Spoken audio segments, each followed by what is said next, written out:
محترم سامع، جہاں حق ہے وہیں علی ہے، میں کچھ جانتا ہی نہیں اس کے سوا۔ بعض دفعہ ایسا ہوتا ہے کہ ہمارے بعض عزیز بعض بچے ایک سوال پوچھ لیتے ہیں اور وہ کہتے ہیں کہ صاحب آپ کے علماء نے یہ لکھا ہے کہ علی ولی اللہ نہ جزو کلمہ ہے نہ جزو آذان ہے، تو پھر کیا آذان حق نہیں ہے؟ کلمہ حق نہیں ہے؟ اور اگر علی حق ہے تو کیوں نہیں ہے جزو آذان؟ کیوں نہیں ہے جزو کلمہ؟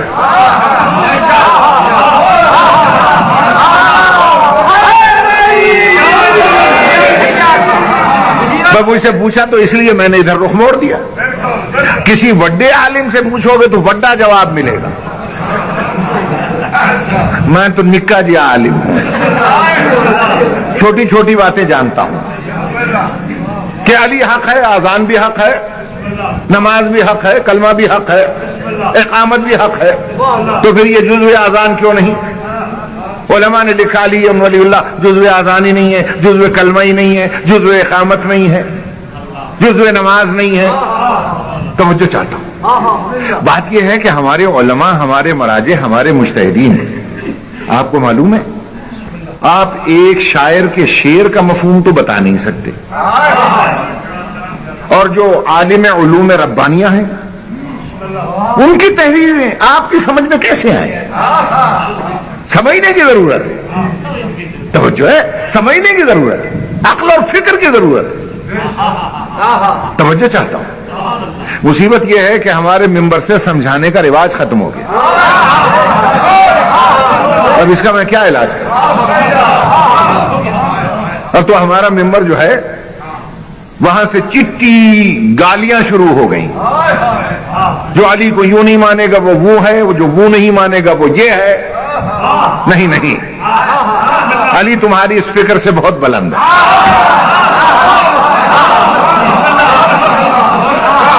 علی تمہاری اس فکر سے بہت بلند ہے، ذرا عقل اور فکر سے کام لینے کی ضرورت ہے۔ ہمارے علماء نے لکھا ہے، مراجع نے لکھا ہے کہ جزو آذان نہیں ہے، جزو کلمہ نہیں ہے، لیکن اس کا مفہوم سمجھو،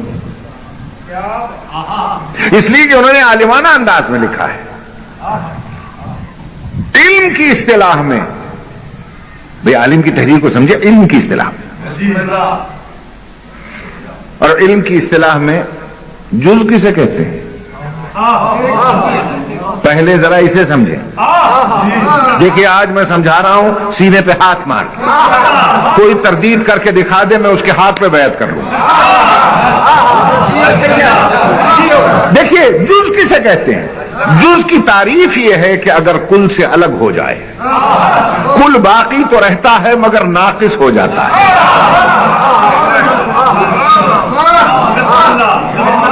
چودھری محمود صاحب، چودھری یعقوب صاحب، یہ جتنے سردار صاحبان بیٹھے ہیں غور سے سنیں گے، کیونکہ نام میں ان دو کے جانتا ہوں اس لیے میں تیسرا نام ہی نہیں لیا میں نے۔ آپ سب کے لیے میں عرض کر رہا ہوں، یہ تو دونوں آپ کے نمائندے بیٹھے ہیں نا، یہ سمجھیں، آپ بھی سمجھیں۔ جز کی تعریف یہ ہے کہ اگر کل سے الگ ہو جائے، کل باقی رہتا ہے مگر ناقص ہو جاتا ہے۔ جیسے میں مثال دیتا ہوں، جیسے یہ ہاتھ میرے بدن کا جز ہے، خدا نہ خواستہ ٹوٹ جائے، جسم سے الگ ہو جائے، کل باقی تو رہے گا، ناقص ہو جائے گا۔ بھائی سمجھے؟ یہ آنکھ میرے بدن کا جز ہے، خدا نہ خواستہ خراب ہو جائے، نکل جائے، کل باقی تو رہے گا، ناقص ہو جائے گا۔ توجہ ہے نہیں؟ کان میرے بدن کا جز ہے، اگر یہ بہرا ہو جائے یا کٹ جائے، کل باقی تو رہے گا، ناقص ہو جائے گا۔ توجہ ہے صاحب؟ تو جز کی تعریف سمجھ میں آئی؟ جز اسے کہتے ہیں کہ اگر کل سے الگ ہو جائے، کل باقی رہتا ہے مگر ناقص ہو جاتا ہے۔ لیکن اسی بدن میں ایک اور شے بھی ہے، اسے روح کہتے ہیں، روح کہتے ہیں۔ اگر روح نکل جائے، نہ کل رہے گا نہ جز۔ روح اگر نکل جائے، نہ کل رہتا ہے نہ جز رہتا ہے۔ جو علماء یہ لکھتے ہیں کہ علی ولی اللہ جزو اذان نہیں ہے، جزو کلمہ نہیں ہے، جزو نماز نہیں ہے، ان کا کہنے کا مقصد یہ ہے کہ اگر ہم جز بنا دیں اور یہ نکل جائے کل باقی تو رہے گا مگر ناقص ہو جائے گا. وہ کہتے ہیں یہ جزو اذان اور اقامت نہیں ہے، علی ولی اللہ روح اذان اور اقامت ہے. یہ نکل گیا کلمہ مردہ ہو جائے گا، اقامت مردہ ہو جائے گی، نماز مردہ ہو جائے گی.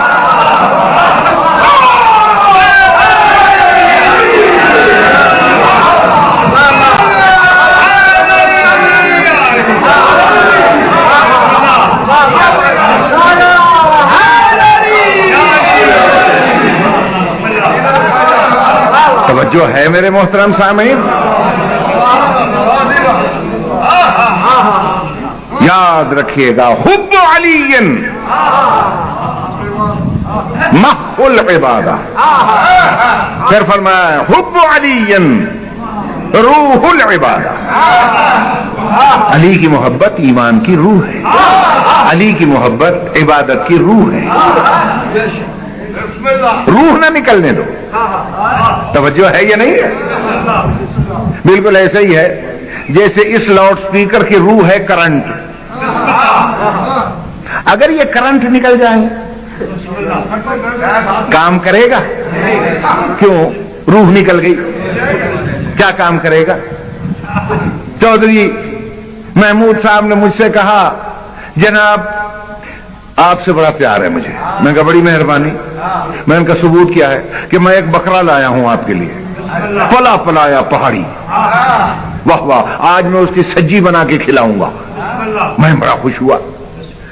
میں نے کہا کتنا گوشت ہوگا؟ کہنے کہ لگ بھگ کوئی 40 کلو کا ہے وہ. میں ملا آدمی تھا اور خوش ہو گیا. لیکن وہ کہنے لگے کہ ہے بڑا تگڑا، بڑا طاقتور ہے، مگر ایک خرابی ہے، اس میں روح نہیں ہے.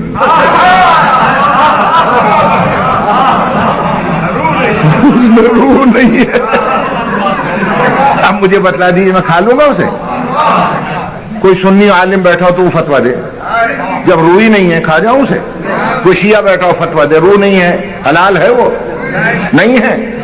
تو یاد رکھنا جیسے بغیر کرنٹ کے سپیکر کسی کام کا نہیں ہے اور بغیر روح کے بکرا حرام ہے، یاد رکھنا بغیر علی کی محبت کے عبادت حرام.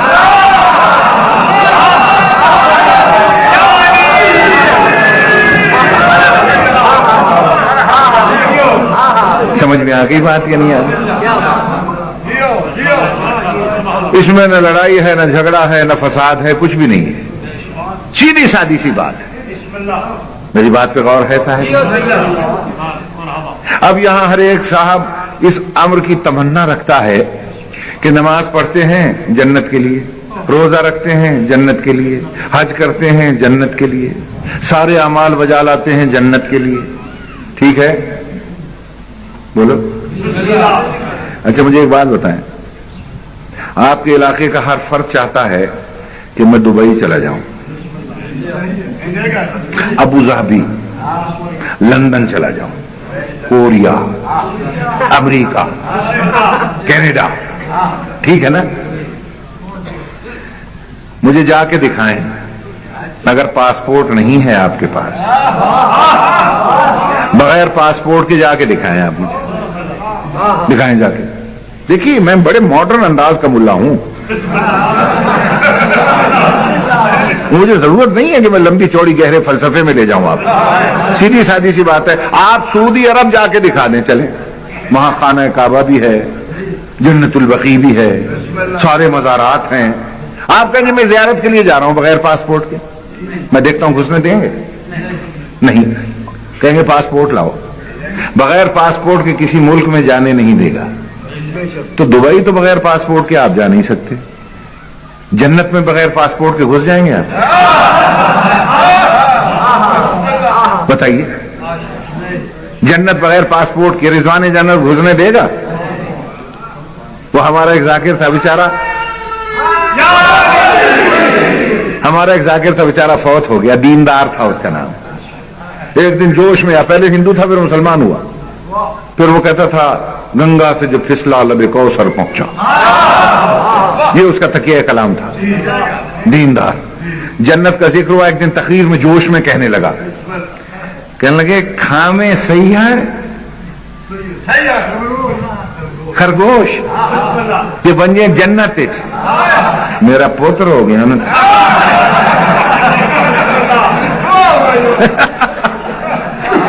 تو عجیب بات کی وہ بیچارہ وہاں سے آیا تھا, اب اس کو تقریر کا یہی انداز تھا. میرے کہنے کا مقصد یہ ہے, پاسپورٹ کو عربی میں کیا کہتے ہیں؟ جواز. ٹھیک ہے نا, پاسپورٹ کے عربی کیا ہے؟ جواز. آپ کے پاسپورٹ میں لکھا رہتا ہے رقم الجواز. ٹھیک ہے نا. اب پورے فرامین رسول پڑھ لیں, جہاں جواز آئے سمجھ لو وہ جنت کا پاسپورٹ ہے. پڑھتے پڑھتے صرف ایک فرمان رسول پر نگاہ جا کے رک گئی, جہاں ارشاد فرماتے ہیں حب علی جواز للجنہ.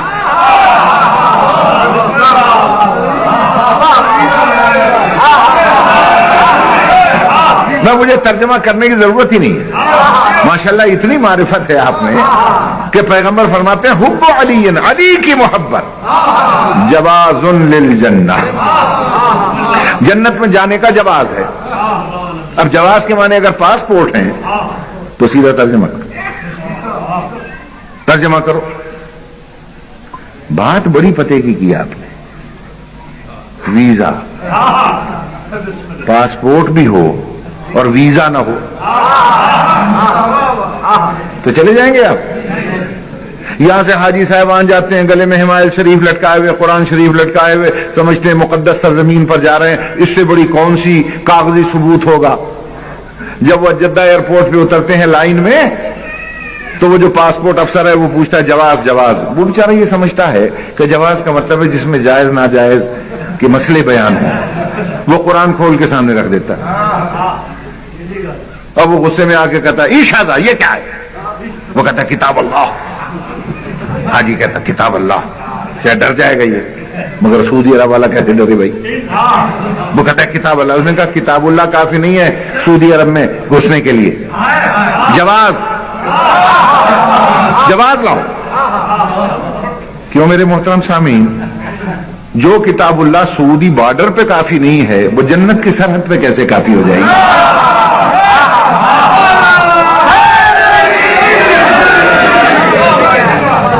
اب وہ کہتا ہے جواز جواز. وہ بیچارہ ساتھ والے سے پوچھتا ہے کی ہونا ہے جواز؟ میں نے کہا بابا پاسپورٹ. اچھا پاسپورٹ مانگتا ہے. اس نے ڈالا فتوئی میں ہاتھ, کھینچ کے نکالا پاسپورٹ, یہ لو. اب اس نے دیکھنا شروع کیا. پاسپورٹ افسر نے 1 ورقہ 2 ورقہ 3 ورقہ. اس نے کہا پاسپورٹ تو ہے, وین تاشیرہ, ویزا کدھر ہے؟ ویزا. اس نے کہا وہ کی ہوں. اس نے سمجھایا کہ ہمارا ایک نمائندہ تمہارے ملک میں رہتا ہے, وہ ہمارا سفیر ہے. جب تک اس کے دستخط, تحریر اور مہر نہ ہو ویزا نہیں ملے گا تو سعودی عرب میں جا نہیں سکتا. تو تیری سمجھ میں بات نہیں آئی کہ سعودیہ والا تو بغیر ویزے کے گھسنے نہیں دیتا, تو جنت میں کیسے گھس جائے گا؟ علی کی محبت کا پاسپورٹ تو ہر مسلمان کے پاس ہے. سنی بھی کہتا ہے علی کو مانتا ہوں, شیعہ کہتا ہے علی کو مانتا ہوں, اہل حدیث کہتا ہے ہم بھی علی کرتے ہیں, اور جناب وہابی کہتا ہے ہم بھی علی کو مانتے ہیں. ماننے والے تو سارے ہیں. جب سارے ہی ماننے والے ہیں علی کو تو علی کی محبت کا پاسپورٹ تو سب کے پاس ہوگا. تو کیا سب جنت میں چلے جائیں گے؟ نہیں. رضوان جنت پوچھے گا ویزا کدھر ہے بھائی؟ ویزا. وہ کیا ہوتا ہے, وہ کی ہندا ہے. وہ اس وقت کہے گا کی ہندا ہے. تیری سمجھ میں نہیں آیا؟ جنت کا ایک نمائندہ تمہاری دنیا میں ہمیشہ رہا ہے. جب تک امام زمانہ کی تحریر دستخط کا ویزا نہیں ہوگا تو جنت میں گھس نہیں سکتا.